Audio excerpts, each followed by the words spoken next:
Pero hay más noticias en el programa, motivo de análisis, por supuesto, y vamos a mostrar lo que presentó el diario El Hermanón a propósito de la libertad de expresión.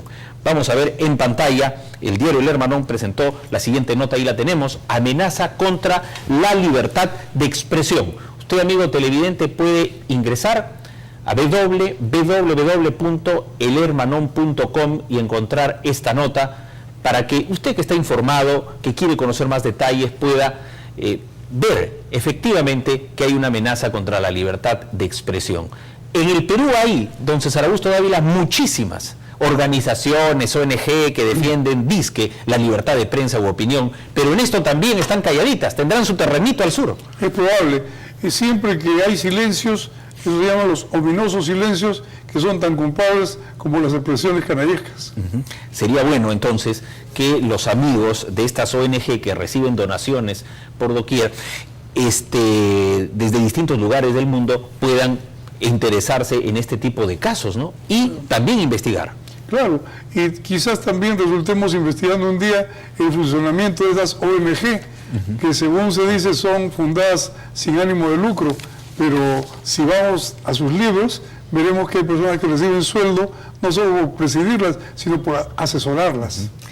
La convulsión es tremenda entre ciudadanos que ven cómo las tierras del sur hacia Chilca también tuvieron un escandaloso final con Cofopri.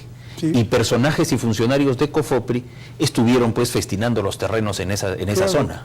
Y eso también tuvo una incidencia con el llamado Banco de Materiales, que escandalosamente festinó préstamos, hipotecas y créditos que se pasaron a la cartera pesada, es decir, a los no recuperables. Y eso es un desfalco al pueblo, a la nación. Qué contraste, ¿no? Hoy día recordamos 15 de agosto este funesto terremoto del año 2007 y vamos a ver en imágenes que el sur necesita reconstrucción. ¿Qué puede pensar el ciudadano que no tiene una casa? Miles de familias en el sur todavía viven casi a la intemperie y ven pues que en otro lugar otros tienen unos terrenos frente al mar y con un precio ínfimo. Entonces, ¿qué pueden decir nuestros peruanos de Chincha, Cañete, Pisco, Nazca, que sufrieron directamente la mayor fuerza de ese terremoto? Yo tuve oportunidad de recorrer todas estas zonas afectadas por el aterrador terremoto y me convencí, y ahora reitero mi convencimiento, de que en el Perú las desgracias se producen de dos en dos. Una es la que dicta la naturaleza y otra la que sucede a continuación con el auxilio que debe prestarse a los damnificados y aún con los negociados de las donaciones y la ayuda externa.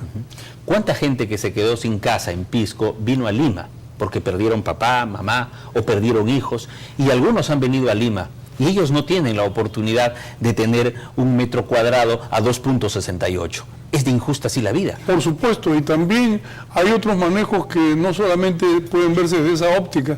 Yo estuve presente cuando se otorgaron los bonos de 6.000 soles a los damnificados. Muchos de ellos lo vendieron en la misma ferretería por 3.000 soles o por lo que le dieran, y luego el ferretero hizo pues el negocio de su vida con estos bonos adquiridos a tan vil precio. Así es. Esta es una noticia realmente que como programa de análisis llega a fondo. En realidad han pasado, estamos hablando de 6 años. En 6 años, ¿por qué un país que crece? Ahora ya han salido algunos, como el ministro Castilla, a decir, no estamos creciendo tanto, se viene un olón, se viene un problema económico, pero hemos crecido tanto y 6 años no se ha podido recuperar. Yo te voy a decir algo, en el año 71 me parece, cuando hubo el terrible terremoto que afectó toda la zona de Ancas y hasta el Huascarán, yo estuve destacado en misión periodística y conversé con un experto alemán que me dijo que el fenómeno de la naturaleza debería ser enfrentado más dramáticamente que una guerra, o sea, con una acción violenta y coordinada de la Fuerza Armada y de la población. No es cuestión de que la gente llore sus tragedias.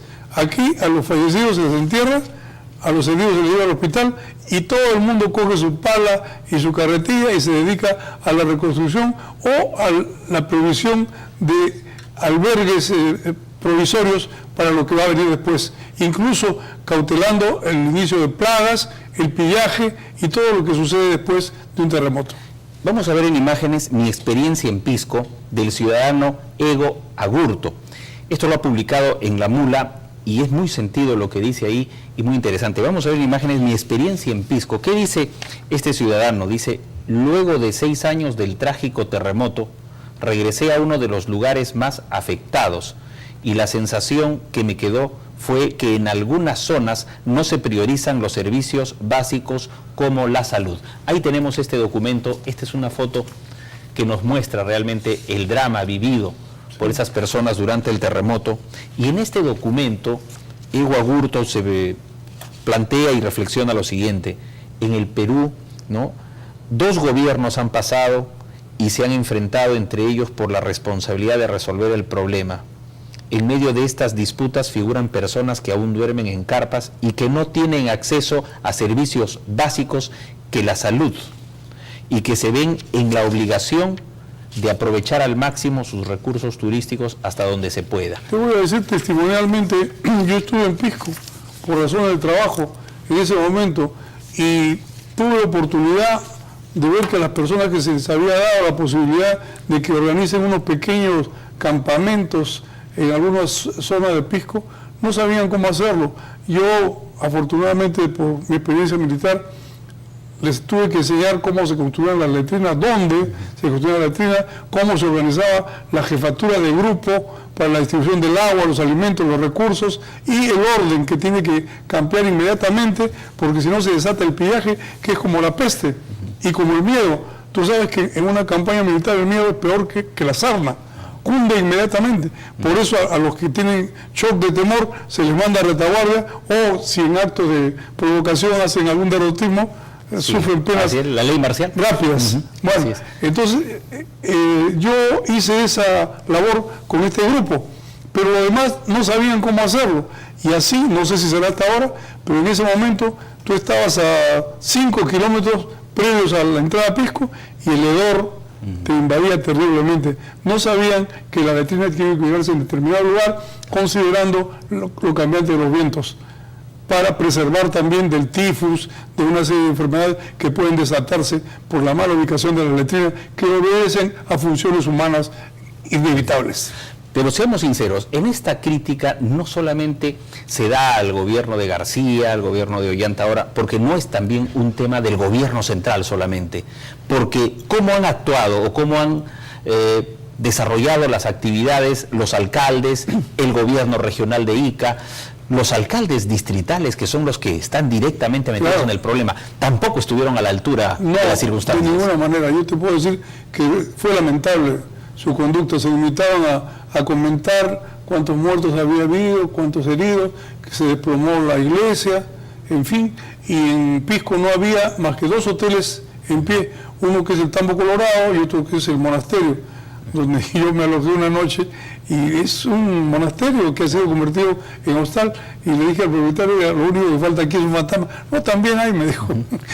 ¿Qué contraste, don César Augusto Dávila? ¿Así ha sido desde la colonia? Parece que sí. La historia, cómo se ha comportado, porque miles de familias no tienen casa en Pisco y uno tiene 610 hectáreas. Retorno a la conversación citada con el arquitecto John Winter. Me dijo: ¿cómo es posible que las construcciones coloniales ahí están de pie? Los puentes, como puede ver aquí en Lima, no se caen, y lo que construyen hace poco se derrumba con el paso de un camión, hasta de un cisterna hace poco. Entonces, ¿qué sucedía? El ancho de las paredes y la utilización del llamado adobón que utilizaban las civilizaciones incas permitían que estas tierras soportaban el terremoto. Lima y sus alrededores, hasta el sur chico, siempre ha sido zona de terremotos y de sismos. Por eso el patrón de estas áreas era Pachacamac. Ahora, yo era el dios que hace temblar la tierra. Me refiero a lo sociológico, por ejemplo, a lo que es estas asimetrías entre el pueblo de Ica, de Pisco, que no tiene dónde vivir, y la concentración de la tierra que vuelve, cual gamonalismo, caciquismo y otros, para que en pocas manos haya cientos de hectáreas y alguien no tenga siquiera un techo donde vivir. Es una de las cosas que nos duele en el Perú. Tú recordarás el aluvión de Ranraírca, que fue coincidente con la inauguración del diario en el cual tú escribes. Ese pueblo se ha reconstruido 3 veces en el mismo lugar donde se generó el aluvión y con la misma corruptela de los que se llevaron la plata para reconstruirlo y siguen ruinas. La historia se repite en no sé cuántos años. corregimientos.